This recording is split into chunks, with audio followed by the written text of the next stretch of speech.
మెదక్ జిల్లా రామాయంపేట మండలం కాట్రియాల తండా సమీపంలో చిరుతపులి సంచారం స్థానికులను భయాందోళనకు గురిచేస్తోంది. తండా సమీపంలో జత్యాకుంట వద్ద అడవి దుప్పిపై చిరుతపులి దాడి చేసి చంపేసింది. చిరుతపులి దాడిని గమనించిన స్థానికులు భయాందోళనకు గురయ్యారు. ఫారెస్ట్ అధికారులకు సమాచారం అందించారు. 3 రోజులుగా చిరుతపులి తండా సమీపంలో సంచరిస్తోందని, శనివారం రాత్రి సైతం తండా సమీపంలోకి రావడంతో తాము అరుపులు కేకలు వేయడంతో వెళ్లిపోయిందన్నారు. తెల్లవారుజామున 2 చిరుత పిల్లలతో వచ్చి దాడి చేసి చంపేసిందన్నారు. ఉదయం వ్యవసాయ పొలాలకు వెళ్తుండగా దుప్పిని 2 చిరుత పులి పిల్లలు తింటున్నాయని తండావాసులు తెలిపారు. మనుషులపై దాడి చేసే ప్రమాదం ఉన్నందున అధికారులు స్పందించి చిరుతపులిని బంధించాలని స్థానికులు కోరుతున్నారు.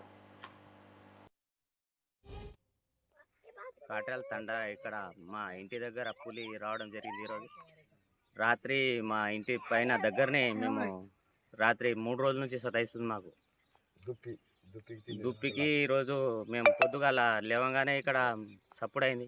సప్పుడైతే ఇక్కడ దుప్పిని తిని అది పులి పిల్లలేమో ఉన్నాయి. ఇక్కడ పులి పిల్లలు ఇక మేము రాగానే అడవికి పారిపోయినాయి. అవి తండ దగ్గరనే 3 రోజుల నుంచి బాగా మాకు భయం అవుతుంది. ఇది మాకు చాలా భయం అవుతుంది. ఇక్కడ పులి డైలీ వస్తుంది, ప్రతిరోజు వస్తుంది. ఇక్కడ ఇంటి దగ్గరనే ఆవులను మా మేక పిల్లలను ఇక్కడ కట్టేస్తుంటే అది బయట లోపలనే ఇంటి లోపలనే కట్టేస్తున్నాం. మొన్న 4 ఆగలు అట్లా కూడా పోయింది.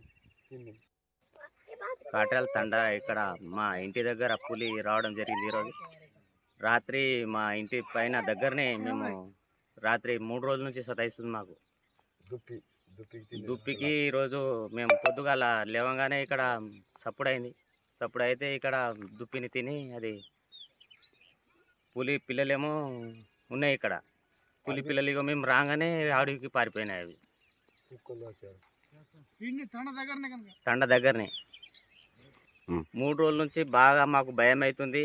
ఇది మాకు చాలా భయం అవుతుంది. ఇక్కడ పులి డైలీ వస్తుంది, ప్రతిరోజు వస్తుంది. ఇక్కడ